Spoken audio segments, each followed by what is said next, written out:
ఉత్తమ్ కుమార్ రెడ్డి మాట్లాడుతూ రకరకాల రీజన్స్ లో ఇంకా 22 లక్షల మందికి ఇవ్వాలని ఆయనే చెప్పారు. వ్యవసాయ శాఖ మంత్రి చెప్తున్నాడు 2 లక్షల పైన ఇప్పుడు కట్టండి, వస్తే ఇంకా 20 లక్షల మంది రైతులకు ఇవ్వాలని చెప్తున్నారు.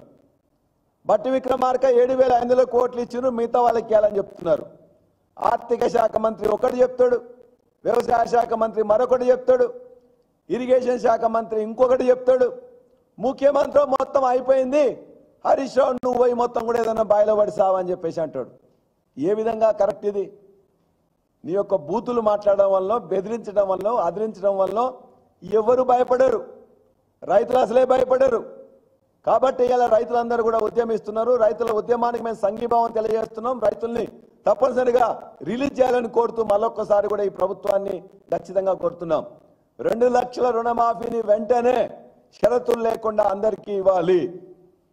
రైతు బంధు నువ్వు ఏ విధంగా చెప్పినవో దాన్ని కూడా షరతులు లేకుండా 70 లక్షల మంది రైతులకు 1,50,00,000 ఎకరాలకు సంబంధించిన రైతు భరోసాని 15,000 చొప్పున పంటకు ఆ 7,500 చొప్పున వెంటనే ఇవ్వాలి. రైతు బీమా మీరు ఏదైతే చెప్పిందో ఆ రైతు బీమాని రైతులకే కాకుండా కౌలుదారులకు, రైతు కూలీలకు కూడా మీరు చెప్పిన విధంగా అమలు చేయాలి. పంటల బీమా పథకాన్ని అమలు చేస్తా అన్నారు. అమలు చేయకుండా నష్టపోయినట్లయితే ఈసారి చేయలేదు కాబట్టి వాళ్ళకి ఎకరానికి 10,000 చొప్పున తప్పనిసరిగా ఇవ్వాలి. ఇస్తానని చెప్తారు, ఇప్పటివరకు రికార్డు చేసుకోరు. కాబట్టి ఖచ్చితంగా నీ బెదిరింపులకు, అదిరింపులకు రైతులు భయపడరని చెప్తూ ఇవాళ బ్రహ్మాండంగా పోతున్న ఈ తెలంగాణని మొత్తం కూడా దివాలా కోరు రాష్ట్రం అని చెప్పేసి ఇప్పటికైనా అనకండి. అగ్రగామిలో ఉన్న తెలంగాణని కాపాడుకోండి, తెలంగాణను బయట మంచిగా చెప్పండి.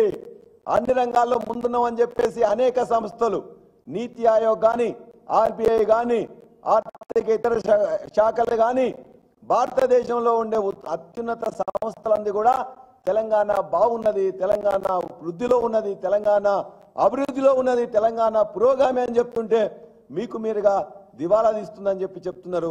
ఆ తప్పు చేయొద్దని చెప్పేసి ఈ యొక్క ప్రభుత్వాన్ని కోరుతూ రైతులకు సంబంధించిన ఈ 4 కూడా వెంటనే అమలు చేయాలని చెప్పి కూడా కోరుతున్నాం. అరెస్ట్ చేసిన రైతుల్ని వెంటనే విడుదల చేయాలి, బేషరతుగా విడుదల చేయాలి. వారు కోరిన రైతు రుణమాఫీని వెంటనే అమలు చేయాలని చెప్పేసి కోరుతున్నాం.